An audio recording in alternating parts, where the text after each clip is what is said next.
It's week 9. Let's step into the huddle. 585, ready. You're listening to the PreSnap Podcast, brought to you by LineStar app, the top-rated DFS tool set and #1 companion for DraftKings, FanDuel, and Yahoo Daily Fantasy. Go LineStar Premium now at LineStarApp.com. Now here are your hosts, fantasy football experts Joe Pisapia and Scott Bogman. Hey, yo, what's up, everybody? It's me, Joey P, Joe Pisapia, and welcome to the PreSnap right here on the LineStar app. It is me. It is Scott Bogman. It's you. And we're talking DFS for week 9. And what a crazy week it is already. Trying to decipher things. We got some COVID stuff going on, which is nothing new. We've also got a ton of new quarterbacks and a ton of potential low-end quarterback play, which is going to do two things. It's going to make a lot of wide receivers unknown, and it's also going to make a lot of defenses that might not normally be in play, I think, in play this week. I feel like it's the wild, wild west in terms of defense because of all these quarterbacks, Boggs. And I think we got a lot to get to today. What do you think, my friend? Yeah, there is definitely a lot to get to. Definitely the toughest decision of your week had to be who to put into your DFS lineups, right? There's nothing else globally that is there something else going on? Decision. Were there any other choices or votes to be made this week? I'm not sure about any of that. I don't really reference pop culture that much. So well, you know what? I got to be honest with you. What I tried to do, and what happened was last week I had, as I was telling you, I had a Dolphins lineup on DK, Dolphins defense with Dalvin Cook, with Brandon Ayuk, and with Kendrick Bourne. It was doing really well, and I said I want to stop the tournament. I just want to stop the tournament because I was doing really well there. Mm-hmm. And then they didn't let me. They let the tournament keep going, and Jimmy Garoppolo got hurt. And then I only doubled up. I didn't make as much. I have a bunch of lawyers looking into it. Okay, well, that's good. Yeah, as long as we got that going, that should be fine. All right. Well, I hope everyone's enjoying jokes because we shouldn't take too many things too seriously. Yeah. Okay. It's a joke. Lighten up, everybody. Okay. I love you all. It's a joke, but it's a funny joke. It's funny. Don't tell me it's not. What's the first game, Joe? Before we do all that, we want to remind everybody to subscribe to the PreSnap for jokes like this. And, of course, great DFS coverage. And, of course, go get that LineStar app, the greatest DFS tool site in the history of the universe. And that way you can get involved like we are using I'd say I use it to make up my show sheets for the TV, for this podcast, all this stuff because the data is so damn good. So let's get after it. Now we can talk about games and continue on. No more jokes. Well, maybe one or two, because that's how we roll. So Matt Ryan and the Atlanta Falcons are going to take on Denver. And look, here's my take on this one. Drew Lock last week had an interesting fourth quarter. I don't know if people are going to take too much out of that. Because if you look at Drew Lock salary-wise, he's just 52 over on DK. And I can understand people going, I wonder if we're going to take a shot with Drew Lock in tournaments, pay all the way down for a quarterback. He's bottom of the barrel. He's 72 on FanDuel. I don't know if I would do it there. On DK, I think it's a little bit more appealing. Do you see any plus side to that with the way they were throwing the ball a little bit more at the end of that game? Absolutely, yes. Okay. I mean, Drew Lock is a very volatile player. Okay. I was going to don't say good. No, come on. I watched too much Drew Lock in Missouri to say he's good. Okay. So he's much better than he played in Missouri. I have to, I said that last year a bunch of times because I gave him no credit coming into the draft. I was saying, why is Denver taking this guy in the second round? I don't get it. I mean, I think the jury's still out for him. 4 touchdowns to 5 picks on the year so far. But whatever is that clicks for him clicked in that comeback. And Atlanta's defense has played much better since changing head coaches here. They're playing for Morris and much better since Quinn's gone, but they're still 31st in the NFL against the pass, giving up 311 yards per game. So I like Drew Lock this week as a cheap QB buy on both formats. I don't think I would pair him with anybody except Alberto. I like Alberto because if you're going to do it, just go in there, hope you get the touchdown. Maybe you go with that because he's you want to talk about free squares? He's 2,800 on DK. We'll go through the rest of this lineup, but I'm not really keen on trying to guess if it's Patrick or Judy or Hamler or Deshaun Hamilton or Fant or whatever. But Albert, you say it. I always call him Alberto because Aquabunum. Aquabunam, thank you. Albert Aquabunam. When you say it, I can say it, but when I read it, all of a sudden I go cross-eyed. The quarterback for Clemson this week, I'm still butchering. Ulongalale, I think is how you say it, but I know I keep screwing it up. So it's one of those things, like I knew how to say Tua's last name coming in. It's only because I get the college reps that I know how to say these. And I appreciate that. And that's why I kind of look to you for pronunciation and guidance. And at 2,800, I kind of like this as a punt play. I think it's kind of hey, you play for the touchdown. If it bottoms out, it bottoms out at 2,800. It's not going to kill you. So I kind of like this. I feel like there's a little bit of upside there. The rest of it, I got to be honest, the run game, everything. The Falcons have played better defensively. They've also been more aggressive on defense too, which gives me a little bit of worry. I know Lindsey's coming off a good game, but I don't know, man. Like, I'm looking at the salaries and look at the return, even though it's the Falcons. I don't want to mess with the running game. I don't want to mess with any of it. I'll mess with Drew Lock. I understand. I think I don't think it's a bad idea in a multi-entry. I wouldn't do it in a single entry tournament. Multi-entry, I'm okay with. On the flip side of this, Calvin Ridley might not be ready to go for this game. Julio's at 72 on DK, 82 on FanDuel. Do you have any love at all for Brian Hill also, by the way? Because he's been getting some more snaps on the full point PPR. Would you make any sort of, flex RB thing for him? Because it seems like since the firing, he's been a little bit more involved. He's not going to get the touchdown because Gurley's going to fall in the end zone, whether he's supposed to or not. That's what he does. But it seems like, at least recently, he's definitely the guy with more burst when you watch the team. There's no doubt about that. Yeah. I'm kind of curious about that. I agree with that, but I just think Todd Gurley's too much of the main focus here. So I'm not going to go stretching out for Brian Hill quite yet until he gets more snaps and carries than Todd Gurley. You're depending on him breaking a catch, and that could happen against Denver, but I'm not going to bet on it. So I don't think I'd be interested there. No, my interest in this game is if Ridley does miss this game, and I read this stat on PFF, so just bringing it to you guys as well. Christian Blake last year, when Calvin Ridley missed the last 3 games, averaged 7 targets per game. The last 3 games with Calvin Ridley out, and he's 3,000 on DK, 4,800 on FanDuel. So he's a nice swing play in a tournament. If of course, Ridley has to not play, but for him to get on the field and see some action. But he did see some last year, so I kind of like him as a deep play this week. All right, let's go to a game that's far more exciting from a total standpoint. It's Seattle at Buffalo. And let me tell you, we talked about it last week, and we made money on it. We made money on Kendrick Bourne and Brandon Ayuk. Money against the Seattle Seahawks because they suck against wide receivers. They suck. It's terrible. Dead last. They suck. And Stephon Diggs has been so consistent. I don't care if this is wrong. I am in. I'm all in on DK on FanDuel, 74 on DK, 76 on FanDuel. I'm in. The question is, who's the second guy I'm in on? Is it John Brown at 46 and 55, or is it Cole Beasley at 54 and 53? I got to tell you, I'm going to be watching very closely for the reports of practice. If John Brown is playing Friday and practicing without any issues, I'm going to be looking for John Brown specifically on DK. I'm going to take the big discount on John Brown there and take a flyer. And then on FanDuel, I think I might lean up a little bit on Beasley as the second guy. Well, the actual play here is Gabe Davis because he had just as many snaps as Beasley. And but isn't that also kind of predicated on Brown? No, because Brown played last week. I understand that, but Brown might not have been healthier last week. Like I feel but he played more snaps than both of them. Okay. So I think that I don't think it's going to go down at all, and they're going to have to be playing point for point with Seattle in this game anyway. So I think we're going to see more 4 wide receiver sets than we've seen from Buffalo this year, most likely. So yeah, I think Gabe Davis is a nice swing play. Look, Diggs is the guy, and Diggs and Hopkins. I didn't actually get any shares. I struggle with Gabriel Davis because look, I mean. He keeps getting end zone targets. I understand he's getting targets, but he got 0 points last week, 2 points the week before, 1 point the week before that. He had 10 against Tennessee. Struggles. That's the problem. Josh Allen has been struggling for a month. This is the game that he has to get right in. This is it. So you are a more dangerous man than I am. I can't do it. I'd love to do it. I've been struggling with whether to go with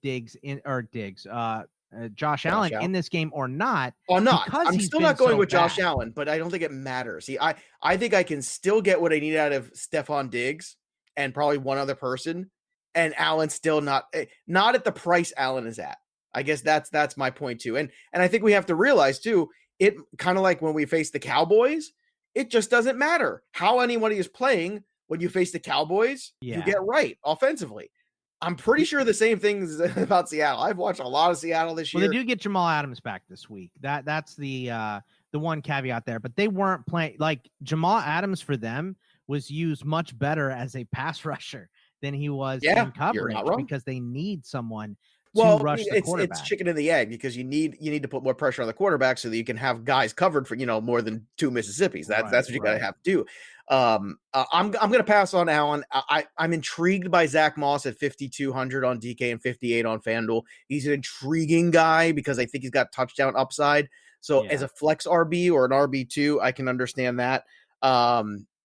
Outside of that, I can't go with Devin Singletary. I just can't do it to myself. No, I can't do anybody else for Buffalo. But on the Seattle side, I mean, your boy DK Metcalf is a play regardless of cost pretty much 100%. Every single week. I don't care what it is. He is 8,100 over on FanDuel and 78 on DK.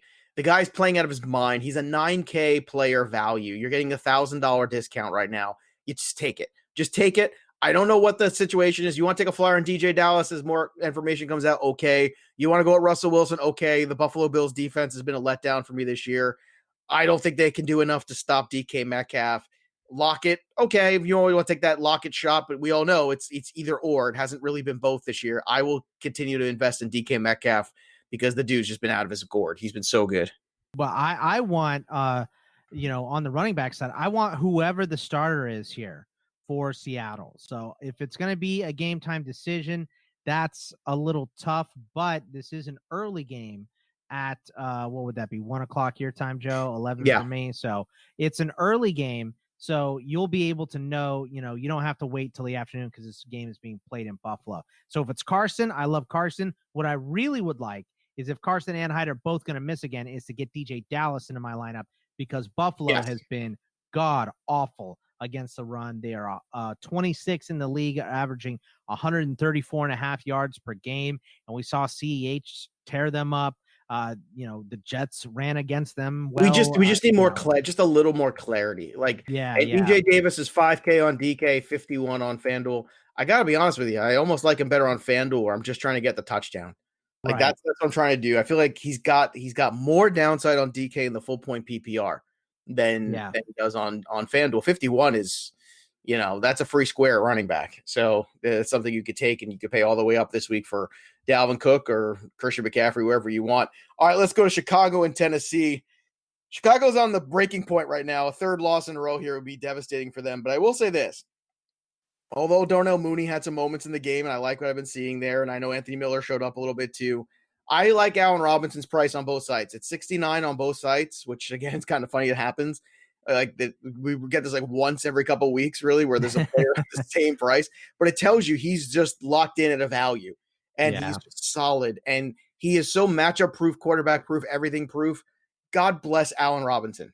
Seriously, God bless him. I mean, he is great. I think he's a good play this week against a Tennessee defense that has struggled mightily. Derrick Henry's top of the board this week, 8,900 on FanDuel, 79 on DK. Tannehill still in that same range, 74 on FanDuel, 63 on DK. AJ Brown, 76 and 66. Corey Davis, 6K on FanDuel, 5,900 on DK. So here's the question. How do you feel about this Tennessee offense against the Bears? This is in Tennessee. They kind of sleepwalked through is it sleepwalk or sleptwalk? Sleptwalk. Sleptwalk? That sounds stupid. They both doesn't sound right. Sleepwalked also sounds dumb. You're right. They were walking in their sleep. How's that? They were walking in their sleep. Whew, that was stressful. They were walking in their sleep for the first half of that game. I'm sure we're both wrong, by the way, and there's some other way to use that. I'm sure there is. And then look, they came alive, and the Bears are okay defensively. They're good, but I don't know. I'm not really afraid of the Bears, so I'm okay with starting guys. Is this kind of like the quiet? Everybody's off Tennessee now because of a less thrilling week, even though Corey Davis was good and Henry was good, and it just took them a half to get going. I think it's more about the Chicago defense being fairly impressive most of the time. I mean, they're 10th in yards. They don't look great against anything in particular, but they really what the thing that they're first in is holding teams to on third downs. They're first in the league, only allowing 29.8% of third downs to be converted against them, versus Tennessee, who is dead last at 32nd, 61.9% of third downs being converted against Tennessee. So, and Tennessee's defense is bad. So this is like the matchups, the hot offense against the good defense, and then the bad offense against the bad defense. It's going to be a very strange game. It's definitely weird. Sure. This is your classic 4 outcome game. And on Friday, when we do the wagering show, I can tell you I would want to run away from this game. Right. I hate 4 outcome games, and it's got 4 outcome written all over it, man. Yeah, I think I like Robinson, of course, but Mooney is a nice cheap play. Just most weeks. It's a DK play. It's only a full point PPR there because he is all the way down at 3,900. That's another really good lineup builder guy this week. And I've been more impressed with Mooney too. He has some impressive moments in that Tampa game too, Boggs. Yeah, I think him and Anthony Miller may not be that far off in skill, so they're not. It's just Miller just had way more buzz. The play calling, the quarterback play itself, the combination of those two things is just dreadful. It's God. If I'm calling for Mitchell Trubisky, it's bad. But I think there's a little bit of contrarian love this week for Tennessee. If you're doing some multi-entry, I don't feel great about it in cash. I feel better about it in tournaments. And I don't feel good about anything for the Bears, really, except Allen Robinson, which I think is a great cash game play. And I even think has some tournament appeal because I feel like he doesn't get enough respect. And that dude is just solid as a rock. Let's talk about Baltimore at Indianapolis. 2 good defenses matching up here. So this will probably be like a 41-40 game. So let's go through this. Lamar Jackson's at 69.81. Those are the 2 prices. J.K. Dobbins coming off a good game, 49 on DK, 53, still very low priced on FanDuel. Would you consider J.K. Dobbins at all after what you saw against a very good defense last week? Do you think that trend can carry again this week at Indianapolis? I would. I think, it's a copycat league, and what the Steelers did was really try to bear down and not let Lamar be the guy that beat them. Like if J.K. Dobbins beats us, if Gus Edwards beats us, that's okay. We'll take that loss, but we're not going to let Lamar beat us. And look, Lamar's still almost dead. So he's an amazing player. So I think that is going to be the focus, and that can let J.K. Dobbins rip off some huge gains. So he's still splitting with Gus Edwards as far as touches go, but he had way, way more snaps. He almost doubled up Edwards in snaps this week, and Ingram is going to miss again. So, I like Dobbins this week, even against a tough Colts. And even with Gus Edwards eating a little bit too. Yeah. I'm with you. I think Dobbins is in play this week on both sites. I like a little bit more on FanDuel again, just because I like my running backs who are catching the ball a lot and without the backfield competition. But this one's got I can't in good faith start any wide receivers or anything else here. I'm gonna pass on the Ravens, except for you want to run Lamar by himself. I'm always fine with that. It's not the greatest play in the world this week, but it's okay. It's certainly going to be different. It's always going to be high upside ceiling because it's Lamar Jackson. And I think Dobbins is a really good value outside of that. Would you consider either of the defenses before we start to talk about Indianapolis right here? Would you go and target against one of these offenses? No, I don't think I would. I think the Colts are playing as hot as they have this year, and the Ravens can break out at any point. So I don't think I want to mess with them. Are you touching anything with the Colts? Because this running back situation is a hot mess. No, nothing. I'm not. I'm running in the other direction as well. They're saying Taylor has a ankle injury. So, okay, I guess maybe that's what it was. But Baltimore is 8th in total yards, 10th against the pass, 7th against the rush, 2nd in points. That defense is too good to mess with maybes on this team. So I'm not taking a swing with any Colts players. All right, let's go to Carolina at Kansas City here. Look, Kansas City looked like it was just playing in the backyard. It was like the adults against the kids. It was kind of crazy last week. In a week where it's very tough to find good running backs, Clyde Edwards-Helaire is cheap. Yeah. 61 on DK and 7K on FanDuel. I like this 61 on DraftKings specifically because he's caught a fair amount of balls this year. And I think that's something to keep in mind. And I know Lev Bell is there, but he was a non-factor last week. So was Clyde, though. Like they just shut down the run. Clyde, like they just kind of opened it up and had fun. I feel like this game will be slightly more competitive, don't you? I mean, slightly, but I still think the Chiefs are way, way better than the Panthers. So I see a lot of running in this game. So I saw that last week and it didn't pan out. But this is one of the few weeks where I'm in on Clyde Edwards-Helaire because he's been fairly costly. But like you said, running back a little bit tougher to kind of gauge that top end guy. And Carolina does give up rushing yards. They're 20th in the league against the rush. So I like CEH, but I also think Bell could play a little bit, but I don't think I'm going to be sticking him in too many. No, Tyreek Hill is in play. If you want to go with Mahomes and Tyreek Hill, I think that's always the best pairing, so to speak. Mecole Hardman's in play if you want to do a one-off in tournaments at 4,856. Like him a lot this week, especially on the DK side. A really good value on him. And then look, you're supposed to get Christian McCaffrey back this week. He is at 95 on FanDuel, 85 on DK. Would you go right to Christian McCaffrey this week because other people are afraid to, and there's not a whole lot of other running backs to go after? I wouldn't. I'm not going after him this week. No, thanks. Even on a week like this where there's not a lot of guys. Huh? That's interesting. Because you look at the rest of the group here. It's Henry, it's Cook, it's McCaffrey. And it's, what's James Robinson now? What's Connor? You got Mike but Davis. How much is McCaffrey going to play? Like, are they going to put him right in and he's back to 30 touches? I don't think he is. But does he have to get 30 touches to here's the question. He's so good. Touchdowns. He does have to get touchdowns, but does he need 30 touches to return that value? I don't think he does. I think he does for that cost. I think. Okay. I think he can still do it, but this is certainly one. Maybe Christian McCaffrey's in my touchdown thing. Maybe we'll have to wait and see. Either way, maybe we'll have to wait and see on this one. Robbie Anderson's at 63 on DK, 66 on FanDuel. DJ Moore, 56 and 7K. Any love for the receivers in this game this week? Maybe with a script of playing from behind?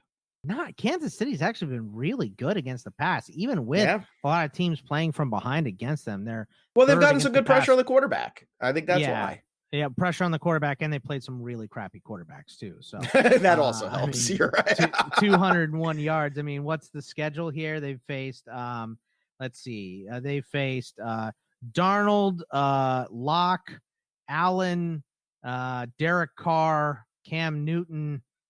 They did face Lamar and Herbert and Watson week 1. So, but yeah, it's been. They haven't faced too many great quarterbacks, but I'm not reaching into that well either. I'm trying not to. All right, fair enough. Let's continue to move on to the next one here, as we've got obviously a tenuous situation in Detroit as of recording this with Matthew Stafford and the COVID, so keep an eye on that. If not, it would be a pivot to Chase Daniel. I got to tell you, without Kenny Golladay, don't have a lot of love here anyway. Detroit versus Minnesota. Yeah, no Minnesota, you could score on them, but still, I don't know. Marvin Jones is 51 and 61. Marvin Hall is 38 and 46. Marvin Amendola, Marvin Hawkinson. There's a lot of Marvins on this. Just go all the Marvins. You would think that without Kenny Golladay that you would probably get a little bit more run here for DeAndre Swift, but I do not think they're smart enough to do that. So therefore, I am not going anywhere near it. They should do that, but every time they should do something, Detroit kind of does the opposite. So I am out this week on Detroit, and all of a sudden my Minnesota thing's starting to look pretty good, isn't it? By the way, you also heard that they might be expanding the playoffs, and if so, look at Minnesota Vikings. They could sneak in there. Yeah, I mean they could, but look, against Detroit, they'll probably beat Detroit without Matt Stafford, but Stafford still has a chance to play, and so I'm actually okay on. I'm okay on Marvin Jones, even if Stafford doesn't play. I think he'll get a lot of targets. And this is specifically because we just saw that TJ Hawkinson didn't practice on Wednesday. So his status is a little bit questionable going into the weekend as well. So I just think Jones is going to be peppered with targets against a bad Viking secondary. It really doesn't matter who's throwing the ball. As long as he gets those targets, I think he can be okay. So I'm with him. But most of the plays are going to be on the Minnesota side here, Dalvin Cook being the biggest one. Yeah, all right. So let's talk about those. The other side here of this game, Dalvin Cook obviously being very expensive, 82 over on DK, 93 on FanDuel. I love Dalvin Cook this week, not because he had the big league last week, but because it's just the games. It's a good matchup, and you don't want to do that. Like, I understand what you're saying. You don't want to chase last week, but I can chase 100 yards and a touchdown, and then I'm looking at that in the face. Like, I'm looking at 25 points like as like the floor this week. It just feels like that. And who knows? Maybe Madison gets in there and ruins a touchdown. That's always possible. What about Thielen and Jefferson in this game, or even Irv Smith? That's another guy at 2,900 over on DK. You taking any flyers on Irv Smith maybe, or you think this is just because last week you only had one reception on one target. Before that, 2 weeks in a row, 4 or 5. So I'm trying to figure out what's going on here, if that was just a weird week against Green Bay or what. Yeah, I don't really like Irv Smith that much. I mean, I like him better than Kyle Rudolph, obviously, but not he's not a swing I want to take this week. I think I want to pay up for the guys. I want Thielen. I want Jefferson if I can, and I want Cook. So I like a Minnesota stack a little bit in this game because Cousins isn't even outrageous on his price either. So on DK, Aquabunum or Irv Smith, if you had to pick one, because those are two tight ends right at the bottom here. I think I'm going to go Irv Smith because I think, you wouldn't be surprised to see all of Aquabunum's opportunities go to Fant. So right. I don't think that's going to happen with Irv Smith and Rudolph. I think they're split pretty evenly. So I would go with Irv Smith. All right, fair enough. I would go with Irv Smith too. So there you go. I have made that decision here, right? Hot on the show. All right, let's go. Decided. It is decided. So let it be. The New York Giants are going to travel to Washington to play the football team there.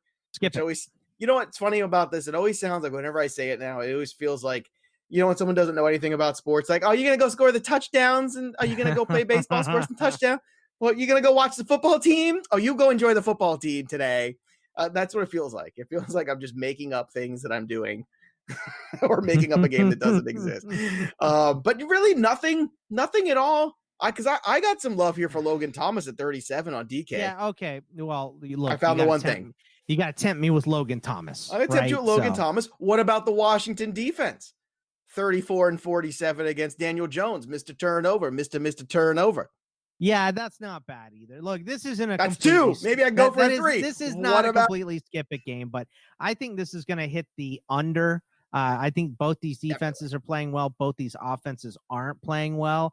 So I don't know that there's going to be much to really go after. I don't like McLaurin. Well, the last time around, it wasn't that exciting either. It was kind of a slugfest 14-13 kind of a game. And it's probably going to be what it is here. I mean, if you want to take a dart throw on Slayton or Shepard, fine. Wayne Gallman, I don't think can get enough play, although he's looked pretty good when he's been given the opportunity. He's still losing some carries to Deion Lewis and some other stuff. I don't know. I just, and Daniel Jones just keeps turning over the ball too much. You have the 31st and 30th ranked offense in points in this game, and the 31st and 30th in yards offenses playing in this game. So this looks like, well, when you put it that way, yeah, if you're a Washington or a New York fan, you can sleep in this weekend. There's you can miss this one. This is not going to, now saying that is going to be 65 to 63 or some college, Pac-12 after dark score or something. But I don't really like McLaurin against Bradbury. Danny Dimes looks horrendous. The running game for New York is choppy and weird. I think your plays here are the tight ends. I think Logan Thomas is a nice cheap option. Evan Ingram is a mid-tier option. I would say those are your most likely plays, if not one of the defenses. Other than that, I don't really like it. All right, let's talk about Jacksonville, who's got a new quarterback, Jake Luton. I won't make the joke because I made it the other day. But Jake Luton's going to take over, and I can't feel good about any of the wide receivers. I just don't know. You want to take some dart throws? I mean, the one dart is Chenault just because he touches the ball different ways. And and sometimes from the left and sometimes from the right, but he likes to touch them in different ways. But I feel like that's a guy that at least, you understand that it's not just about the receptions. He probably will get some carry in this game as well. That's the only other guy outside of James Robinson who we'll talk about in a second. But to me, I think Chenault is in play. Yeah, Chenault, I love that play. Welsh also picked him on ITL. And I got to give you guys both kudos for that for sure, because I just Luton is going to check down a bunch, which makes Robinson even more of an appeal. And like you said, we'll get to him in a second. But Chenault, I saw, is the second lowest on average depth of target this year. Second lowest on average depth of target, if I said any of that correctly. I think you did. Sleepwalking. Right, yes. Slept slepting. Yeah, yes. None of it matters. But I think that LaVisca could be a nice short route runner that Luton looks to check down to a bunch. The tight ends haven't been very healthy for Jacksonville, specifically Tyler Eifert. So that's kind of the outlet they've been using is short routes with LaVisca. I think he could be real nice in this game for Jacksonville. But I like the Houston side. Well, before you get to Houston James side, give me your Robinson first. take because I'm dying to hear it. You got to get him in your lineup. I think Houston giving up 166 yards per game on the ground. They're one of the worst rush defenses in the NFL. They're as bad as Buffalo has been recently. So Robinson, I think you got to get him back in there, especially after he looked so good last week. All right, there you go. So despite the quarterback change, you're still confident because of the matchup is where you're at. Yeah, I don't know if you can get much worse. Minshew has been playing terrible since like week 3 anyway. So all right, so what about Deshaun Watson this week? 71 on DK, 83 on FanDuel. Is it just Deshaun Watson and run him naked or run him with somebody else?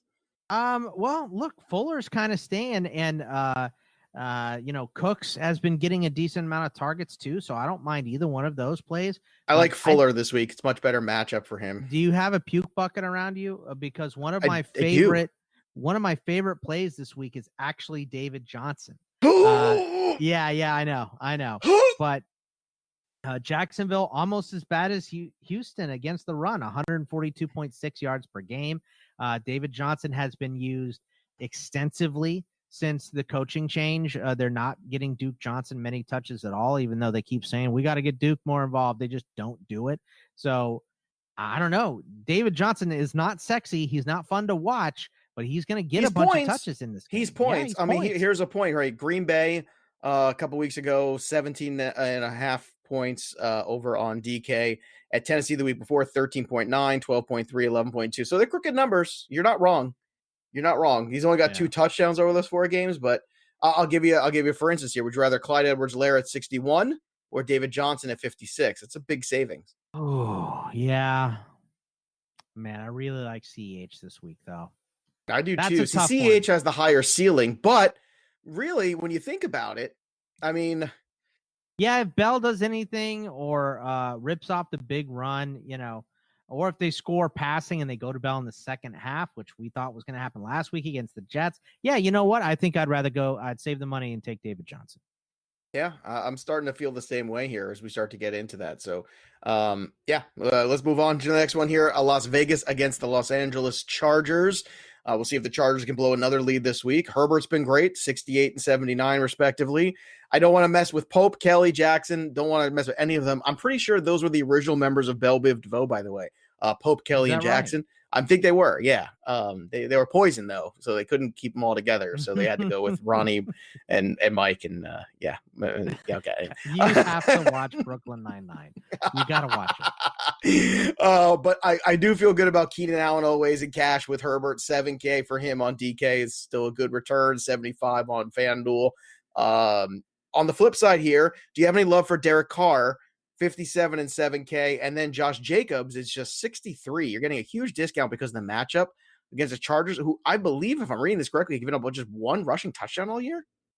Yeah. I mean, they're pretty good. That's stunning. They're pretty decent against the run, even though they're kind of mid-range as far as yards go. They're a little above average at 12th, 112 yards per game. But I like Jacobs. I mean, we just know Jacobs is going to be volume every single week. He's going to get a ton of volume. Derek Carr is fine. I know that most of it was the weather. Boy, you were really setting up for this one. There was a big pause there. Yeah, pregnant pause there. I know it was the weather last week against Cleveland, but I feel like every time I see a crappy line from Carr, I get flashbacks to Carr that quit throwing the ball downfield and only takes under routes. And he was getting away from that this year. He's much, much better this season. But I don't know. Every time I see that stuff and a bad line from him, I start to get a little itchy. So I don't know that I don't know that I'm going to have any lineups with Carr, but I don't mind him. But I tell you what, on the Chargers side, real quick, before we move on, I actually kind of like Justin Jackson because Pope got more snaps than Kelly. So I think those two are kind of fighting it out for 2. And, Justin Jackson is the guy now. So I'm okay with Justin Jackson. All right. Here's a question for you too. Kind of glossed over it. Do you have any love for Mike Williams this week at 51 on DK? I know he's inconsistent, but it's the boom or bust. I mean, It's like 21 points or 2 points. It's really, Right. it's like, and I'm not exaggerating. Here's the game log: 2.7, 30.9, 1.4, 2.1. So it could be every other week, or maybe it's just the matchups, because last week was Denver's good. Then against Jacksonville, he did nothing, which you would think it would be a good matchup. Yeah. At New Orleans, it was good. So it was like at home, he's done less. And we don't have any data on him against the Raiders this year, but it's tough. I mean, he's been so boom or bust lately. I don't know. I mean, clearly it's tournament consideration, but do you feel good about it? No, he's too inconsistent for me. I want to like Mike Williams, and he makes those games where he has the big games. He drops the easy ones and makes the most unbelievable difficult catches that you've ever seen. Right. He's very frustrating to watch. I can't trust him on a week-to-week basis. Yeah, I agree. I think it's only a multi-entry play at best. And the rest of the Raiders are really tough too. I mean, Henry Ruggs been disappointing. There's no doubt about that. The injuries, the inconsistencies. Darren Waller is fine, but the Jacobs one is an interesting oppo play just because of the price. It's 63 on DK. Right. Like maybe Jacobs is the anomaly. Like maybe he's the guy that breaks through where they say, oh my God, no one ever saw that coming. I think from a contrarian standpoint, there's some love there. All right, let's go to this next two here. We got Pittsburgh at Dallas. Take all my money. Just take it. Take it all. I'm in. Ben Roethlisberger at 65. Yes, please. On DK, 77 on FanDuel. Okay, sure. I'm going to fade away from James Conner because I don't like what's going on here sometimes at the goal line. But depending on the health of Deontay Johnson and what the reports are, what's happening with him, I'm going to be in on Chase Claypool at 57 and 63. You're Mr. Steeler. You take me through walking through this game. And by the way, fun fact, the Steelers defense is 4,900 on DK. That is more expensive than the quarterback this week of the Dallas Cowboys, just for a little whoever perspective. It should be between whoever Rush it should be and Gilbert. So, look, this should be on paper a Steelers stomping. They should run right over Dallas, even though it's on the road and all that stuff. But I don't know. Watching the Steelers for so many years, I know their favorite thing to do is to make interesting games against backup quarterbacks or play up and down a competition. I mean, they're just one of those teams that does that. So I'm probably not as confident as I should be.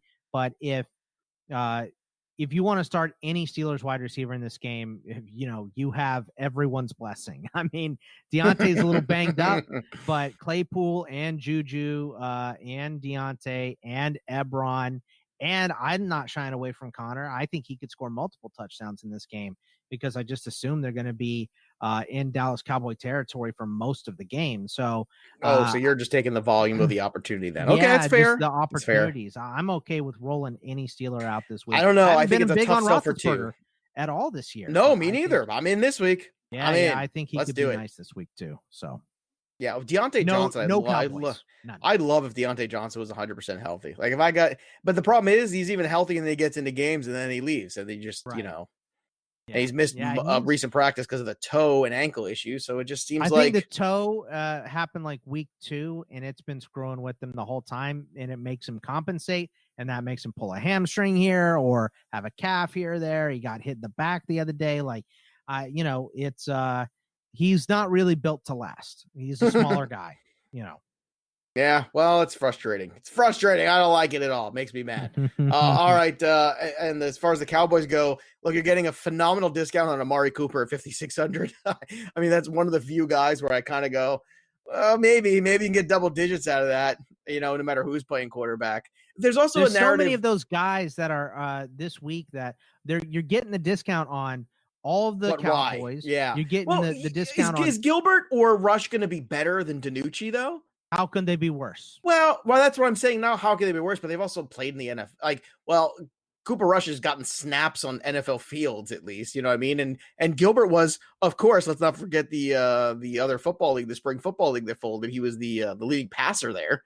So, maybe he's the next Tommy Maddox. Garrett Gilbert played in the national title game when Colt McCoy went down.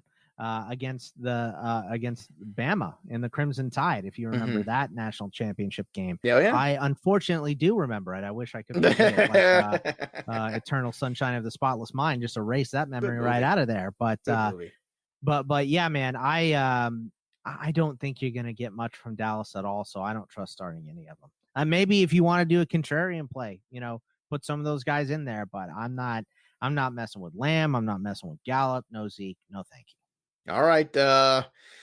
Let's move on to the last one here. Miami and Tua going against Arizona here. Kyler Murray is at 78 and 86. I think he's a really good play this week because you can rush Kyler Murray all you want. He's just going to run around it and just run for 20 yards. So Miami better be careful. You cannot use the same game plan twice. Chase Edmonds is fascinating to me at 68 and 67, especially on DK at that salary. I like it on both sides, to be honest with you. Hopkins, you don't need me to tell you he's good. Christian Kirk, I pay attention to. 2 touchdowns in each of his last 2 contests. He's at 53 on DK. That is a huge discount. 59 on FanDuel is pretty good too. I like Christian Kirk this week, man. I think he's a really interesting play. I hate Christian Kirk just from everything, but hey, man, he's scoring touchdowns. I don't care. You can hate him all you want. The guy's producing. I'm not touching the Dolphins this week. But he's an Aggie, and I drafted him in CFF, and he got hurt for the year. I can't stand this dude. So I don't know.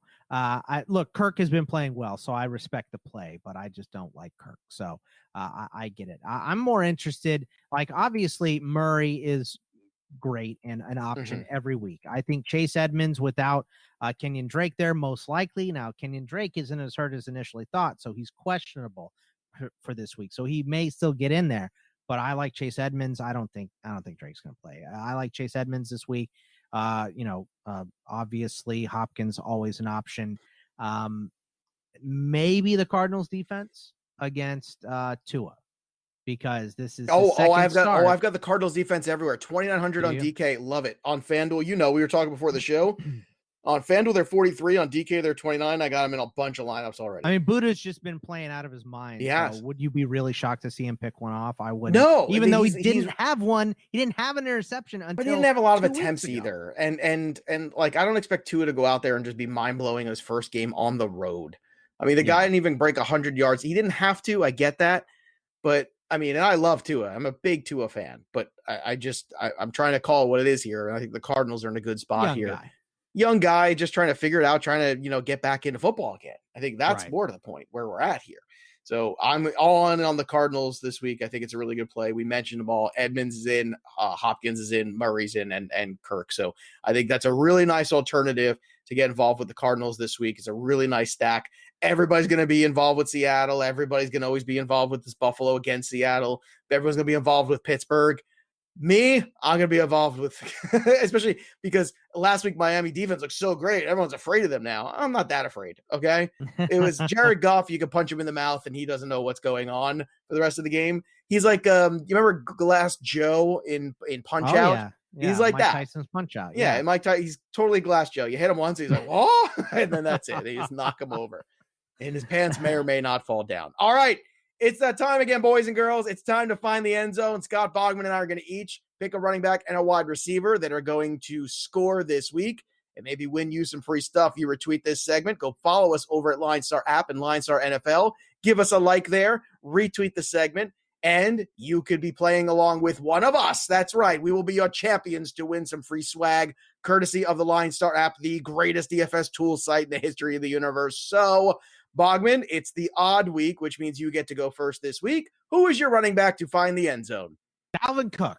We saw Dalvin Cook get in the end zone 4 times last week.